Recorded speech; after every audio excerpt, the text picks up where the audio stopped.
Hi guys, and welcome back to Gas City Gaming and our continuing coverage of Warhammer 8th edition and the kind of leaks that Games Workshop is letting out every day, letting us see little bits and pieces of the new game. In this video, what we're going to take a look at is the new formations and detachments and what your army lists will look like kind of going forward. On this side of your screen, you'll see what we get into in a second, but first things first, the big announcement is formations are gone. So your Decurion detachments, your Psychic Brotherhoods, all those things are just gone. Your Cabals from Chaos, no more. What they've boiled it down to is there's going to be a few dozen, they haven't spoiled the exact number, but a few dozen game-wide detachments that will be available to all factions. Every army list will be able to use these formations, a few of which they spoiled, 3 of them that we'll be going over in a second here. Now, what this does is a few things, like if you've ever played 40k 7th, you've played it for a while, or if you're newer to the game and aren't sure, what formations did was if you organized your army in a certain way, taking certain units, you got bonuses. Now, the biggest example is myself as a Necron player, played the Decurion detachment, and the Reclamation Legion in the Decurion detachment, so you can play formations, little bubble, inside of detachments, big bubble, and get both benefits.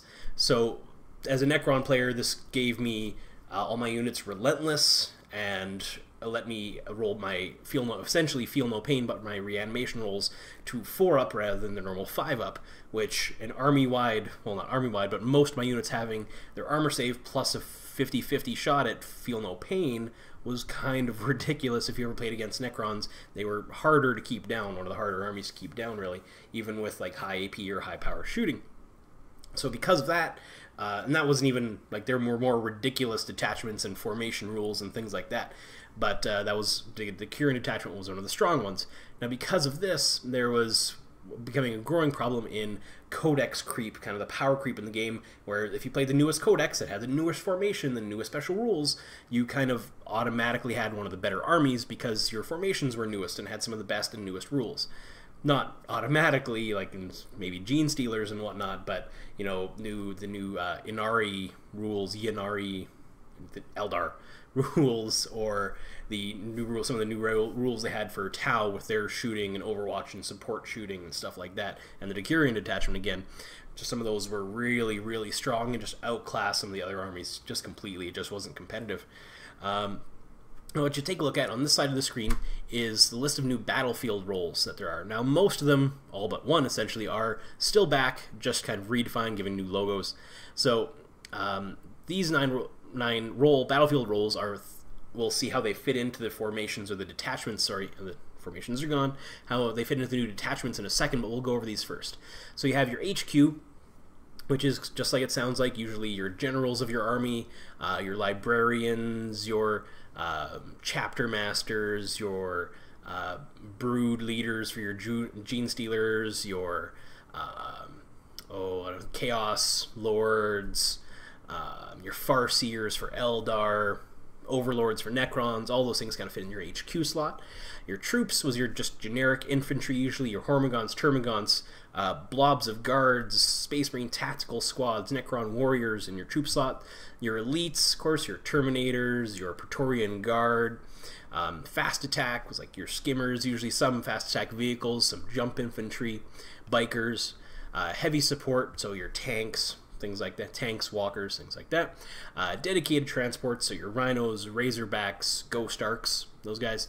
The new category that you see there is flyers. So any and all flyers now are going to be in that category. What is going to be interesting to see is what they put demon princes as. If you equip them with wings, are they going to count as a flyer slot or still as an HQ slot? I would probably lean towards HQ slot, because since they can come out of the flyer slot, they'll probably be counted as an HQ. Whereas dedicated, always, all the time flyers, Storm Ravens, Night Scythes, things like that, will probably be in the flyer slot. But it's going to be interesting to see kind of what they put into what, and if things will have multiple keywords. Right, you never know. Fortifications, so your Aegis defense lines, your Tau battle line thing that could potentially rebound shots at their enemies, stuff like that, and your Lord of Wars, like your Bane Blades or your big gigantic creatures. So those are our 9 slots that things will fit into in 40k going forward, with our new one, flyers. the other thing going forward is that, like we see here, this is one of our new detachments. This one's called a patrol detachment. So it has, they're in red highlighted, are your new things that you must have if you want to take a patrol detachment. So your HQ slot, you require 1 to 2 HQ. So there's 2 possible slots, but since 1 is red, 1 is required. You must take 1 to 3 troops. You must take the minimum of 1. 0 to 2 elites. I know this is a little stretched out for you. It was a really tiny picture, and I wanted you guys to be able to read this. 0 to 2 fast attack, 0 to 2 heavy support, and 0 to 2 flyers in this unit. Keep in mind, so you can't take Lords of War or some other units in this detachment as well. Can't take Lords of War or formations in this detachment, but you can take everything else. So you are allowed to take dedicated transports. You may include 1 for each other choice. This isn't going to be free, your dedicated transports, but what this allows you to do is not, you can no longer, have a dedicated transport from one detachment to be used for something from another detachment. They have to share the same keyword, so no more putting, like, guard squads in a Blood Ravens drop pod, or things like that. I know you can do that, but things like that, they have to share a unit keyword in order to be in the same detachment. So you can't put something, a dedicated transport from your patrol detachment in with a unit from another detachment. There's no more crossing streams like that.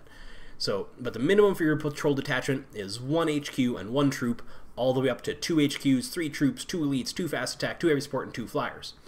Now your restriction is, again, all units must be from the same faction.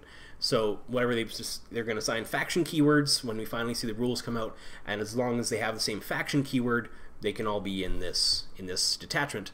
Command benefits in this formation are none because it is a cheaper detachment. Going forward, though, we'll see how the detachments give you a varying amount of command points. So for our battalion detachment here, for example, your HQ is 2 to 3, so you must take a minimum of 2 HQs. Your troops are 3 to 6, 0 to 6 elite, 0 to 3 fast attack, 0 to 3 heavy support, and 0 to 2 flyers. This one's going to be a little bit bigger, 2 HQs and 3 troops being your minimum. Again, you may include 1 dedicated transport for each other choice. So, your 2 HQs can take a drop pod, and your 3 troops can all be in rhinos if you want. You will have to pay for them points-wise if you choose to play with points, but the restrictions being all units must be from the same faction, and your command benefits is this gives you +3 command points. Now, one thing to point out as well is you can bring as many detachments as you've agreed with your opponent playing. Whether you play with points or not, you can bring as many detachments fit within your structure of the game you decide to play. So what you can do is, hey, my opponent, we're going to play battalion detachments back and forth, okay? And we'll play with 2 HQs, 4 troops, 2 elites, 2 fast attack, 2 support, and 1 flyer. And that'll be our restrictions done. You can plan out a game like that with your opponent. They call that more being narrative play rather than match play. Match play is still your points-based system, whereas, okay, we're going to play a 1,500 point game. If you're a little more familiar with 40k, you understand how that works. Whereas in narrative play, it's a little more fly by the seat of your pants kind of thing, where, okay, we're just going to throw down and play a game of 40k. You bring what you want, I'm going to bring what I want, and we'll play this game of, we're going to pick X, Y, Z, we're going to bring that, and we'll define what those are on our own. So, could be a little OP if you're kind of the spiky gamer, but could be fun as well if you just want to throw down with your friends quick and have some fun. Now the command points, if you haven't watched any other videos, those can be used for things. The main example I've given so far is if I charge in with one of my units in the assault phase, it strikes first, no matter what. I could be charging in with a unit full of power fists, they strike before that group of gene stealers. Doesn't matter. But some command points, one of the abilities they've spoiled from the command point tree is that the defending unit will actually get to strike first and interrupt that. So that's something that these command points can be used for, along with, I'm guessing, a bunch of other abilities. Now, don't worry if you haven't watched those videos. You can only use 1 command point per player per phase. So I can't spam all of these in one assault phase and just drop all my command points and try and have a big devastating phase, because I can only use one command point ability. Sorry, during a 1 per player per phase. So maybe there will be more expensive abilities that cost multiple command points but have a bigger impact on the game as well. That'd be kind of cool to see. So we'll go to our final detachments, which gets even bigger yet. So our brigade detachment, which gets even bigger. The requirements for this are 3 to 5 HQ, 6 to 12 troops, 3 to 8 elites, 3 to 5 fast attack, and 3 to 5 heavy support, along with 0 to 2 flyers. So your minimums are 3 HQ, 6 troops, 3 elites, 3 fast attack, and 3 heavy support. Now again, you may include 1 dedicated transport for each other choice on this chart. The restrictions are, again, all units must be from the same faction. This command benefit gives you plus 9 command points, which seems like a higher number to me, because this is going to be a pretty big army even if you min-max this. Like 3 HQs, you say if you even go really cheap, if you're playing Chaos, 50 points. So 150 points, min squads of cultists for 6 cultists, min squads of something elite. Like this is going to be approaching 1,000 points even minned out, usually. So unless you're playing a pretty big game, this is going to be an entire army, essentially. Like I went over again, you can use this with or without points. That's what I think is really cool. So you can just play a game, say, hey, we're going to play brigade detachments, minimum brigade detachments. Bring your stuff. Done, right? I love that fact that this is just, it's cutting down, like I've said in previous videos, if you watch before, it's cutting down on the fat. It's just trimming this down, faster gameplay, more gameplay. If you enjoy a game, what's wrong with playing more of it, right? Now, if you're a little bit worried about, okay, what are tournaments going to do to kind of tune these down, maybe I can just spam our first detachment, right? Maybe I can just spam patrol detachments. I'll just get those and, you know, I'll just HQs and troops, HQs and troops, HQs and troops.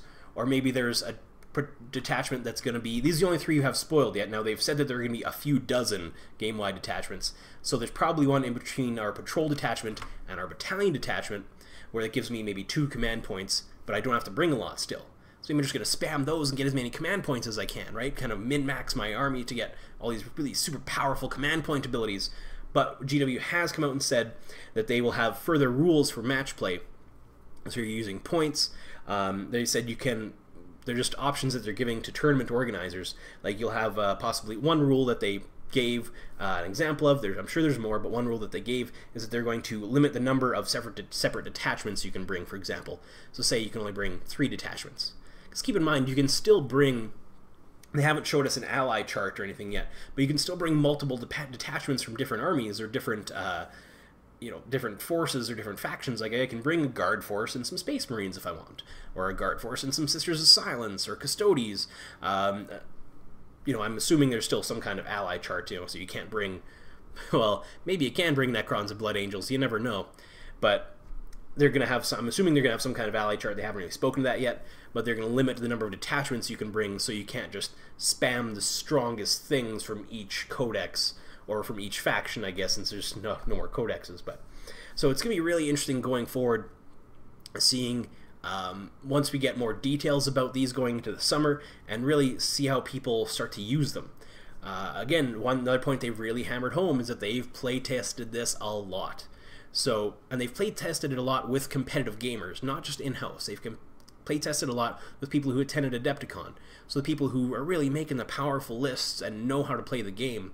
So what I'm hoping those people have done is tried to exploit these lists, because they've kept coming back and saying, you know, we've play tested it a lot. We really think that this can go far. We really think everything is much more balanced than it used to be. Nothing's ever going to be 100% balanced across every faction. As far in my opinion at least, but if it can be better than it was before, that's just going to be a win. But it's going to be exciting to see kind of more detachments. Maybe they've talked about letting us know more about the command point abilities soon, so that'll be really exciting to see. Will we have really big splashy abilities that cost a lot of command points? That'll be awesome. Can't wait to see that. So that's really all I have for you guys today. They did talk about some fluff and stuff as well, but from what you guys have shown me, you're really not super interested in that. I might make some fluff videos separately that are separate from these kind of rule spoiler edition videos about 8th edition, just so those people who are interested in the fluff can maybe listen to me talk about that for a little while. So again, that's all I got for you guys today. Lots of interesting stuff coming about 8th edition. Thank you guys so much for tuning in. If you enjoyed the videos, please like, share, subscribe, all that stuff that lets people out there know that Gas City Gaming exists, lets people know what I'm trying to do. If you like the videos, follow down below, twitch.tv/Dave865, on Twitter @Dave2619, or just throw me a good old subscribe right here on YouTube. anything I can hear back from you guys in the comment section as well is always appreciated. I try and comment back as fast as I can. If you guys have any questions for me or want to raise different points, I love to discuss things in the videos. Just try and keep it constructive, right? I always have discussions with people. I love the game, so I love talking with people about the game, right? So thank you guys again so much for tuning in. Hope you guys have an awesome rest of your day. And remember, the Emperor protects.